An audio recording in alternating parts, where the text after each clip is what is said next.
Hello student, welcome back to the channel once again. तो students, आज इस video में डिस्कस करने वाले हैं खो खो से जुड़े हुए कुछ जनरल रूल्स के बारे में, जो कि आपको पता होना चाहिए और आपको जानकारी होने के साथ साथ आप फिर इस गेम को अच्छे से खेल सकते हैं। तो चलिए गाइस, स्टार्ट करते हैं वीडियो को। तो हे गाइस, आपसे एक रिक्वेस्ट है कि अगर आपकी एज जो है 18 साल से ऊपर की है तो आप ब्लड डोनेट कर सकते हैं, जिसमें कि आपको कोई प्रॉब्लम नहीं होगी। तो हमारे जितने भी स्पोर्ट्स पर्सन प्लेयर हैं उनसे एक रिक्वेस्ट है कि आप ज़रूर से ज़रूर अपने आसपास के ब्लड बैंक्स, कैंप और हॉस्पिटल्स में जाकर आप लोग ब्लड डोनेट कर सकते हैं, क्योंकि इससे किसी की एक लाइफ जो है बच सकती है।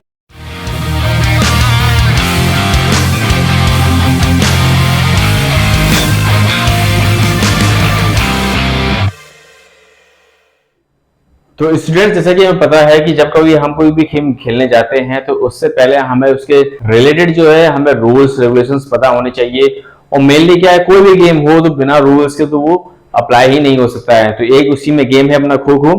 तो खो खो में क्योंकि अभी जो है जूनियर और सीनियर के टूर्नामेंट स्टार्ट होने वाले हैं आपके होम ग्राउंड पर, आपके स्कूल में, कॉलेजेस वगैरह में, एक्सेट्रा एक्सेट्रा जो है गेम से स्टार्ट होने जा रहे हैं। तो उसमें से खो खो के रूल्स जो हैं आज हम कुछ डिस्कस करेंगे और इस वीडियो में जाने की कौन से ऐसे रूल्स जो हैं हमें पता होने चाहिए जिससे कि हम अपने गेम को अच्छे कर सकते हैं। तो सबसे पहले हमें क्या करना है, सबसे पहले हमें रूल्स जानना है खो पास का।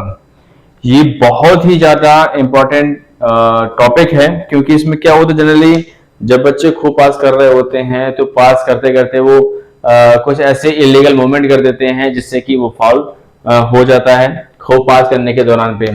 ध्यान रखना है हमें करना क्या है, जब हम किसी को खो पास कर रहे होते हैं तो सिंपली गाइस देखिए, कुछ इस तरह का ब्लॉक बना होता है हमारा, जिसपे इस साइड पर जो हमारा सिटिंग प्लेयर जो होता है वो बैठा हुआ होता है, जो कि चेजर कहा जाता है उसको। और जो एक्टिव चेजर आता है वो खो इसको पास कर देता है आके। लेकिन कंडीशन क्या होनी चाहिए कि आपका एक पैर जो है इस सिटिंग ब्लॉक के अंदर, जो कि लॉबी दी हुई है उसके अंदर होना चाहिए, और दूसरा जो है, जो एक्टिव रनर जो है वो दौड़ता हुआ आ रहा है वो उसकी पीठ को टच करना चाहिए, और टच करने के साथ साथ आपको खो बोलना है। तो 3 पॉइंट जो है आपको क्लियर करने हैं खो पास देने के टाइम पे। तो जनरली करना क्या है आपको कि सबसे पहले आपको आपका एक जो पैर है वो लॉबी के पीछे होना चाहिए, मतलब बीच में होना चाहिए टच करते हुए। दूसरा जो है उसकी पीठ को टच करते रहना चाहिए, और तीसरा जो है मुंह से खो बोलना है। तो समझ में आ गया होगा आपको, ये जो खो पास का जो पैटर्न है, जो तरीका है, वो आपको पता होना चाहिए, तभी आप अच्छे से इसको अप्लाई कर सकते हैं। देन टच, देखिए क्या होता है, टच जो होता है एक तो आपके चेजिंग के टाइम पे और आपकी रनिंग के टाइम पे बहुत ही ज्यादा इंपॉर्टेंट रोल प्ले करता है। देखिए टच करने का सेंस का मतलब ये है, जब आप दौड़ रहे होते हैं, जब चेजिंग कर रहे होते हैं तो आप रनर को छूने की कोशिश करते हैं तो प्रॉपरली उसको टच होना चाहिए।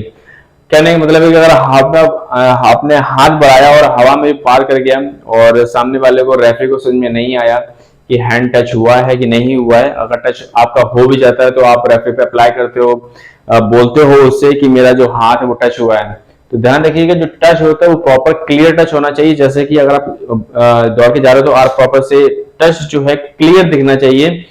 जनरली होता क्या है, जब बच्चे दौड़ रहे होते हैं उनको लगता है कि हल्का सा मेरा हाथ आया जो हवा में वो टच कर गया है, तो ऐसा नहीं होता है। तो इस चीज को खासकर आपको ध्यान रखना है, जब आप दौड़ रहे होते हैं तब आपको खासकर ध्यान रखना है। देन टच जो होता है, आपको मैंने बताया कि जब खो पास कर रहे होते हैं तो तब टच बहुत जरूरी होता है।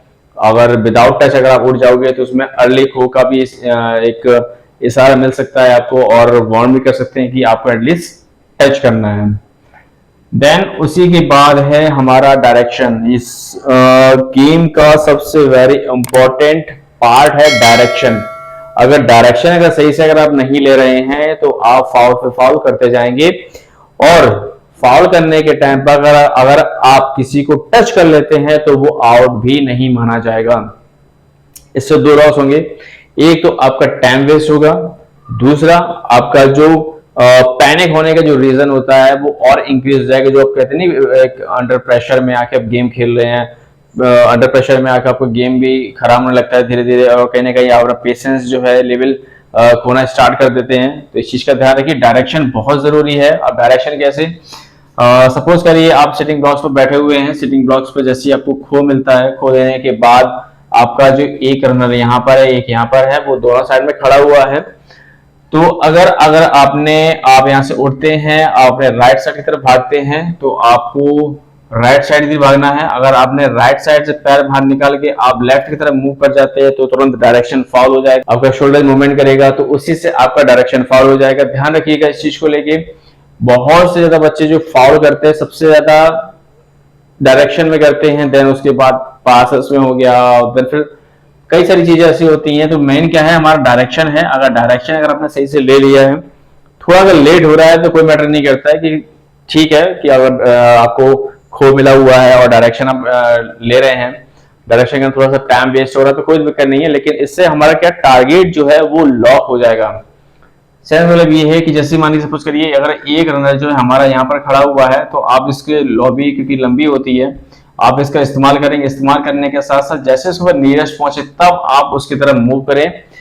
और दूसरी चीज कंडीशन ये होती है, जो रनर है वो भी खड़ा नहीं रहेगा, वो भी मूवमेंट करता रहेगा कि आपको आपके लॉबी से बाहर निकालने की कोशिश करेगा। तो ध्यान रखिएगा, आपको सबसे ज्यादा प्रैक्टिस जो है लॉबी में करनी है, कैसे आपको उठना है, कैसे आपको टारगेट लॉक करना है, कैसे उसके पीछे चेजिंग करनी है। सबसे ज्यादा इंपॉर्टेंट टॉपिक है डायरेक्शन का।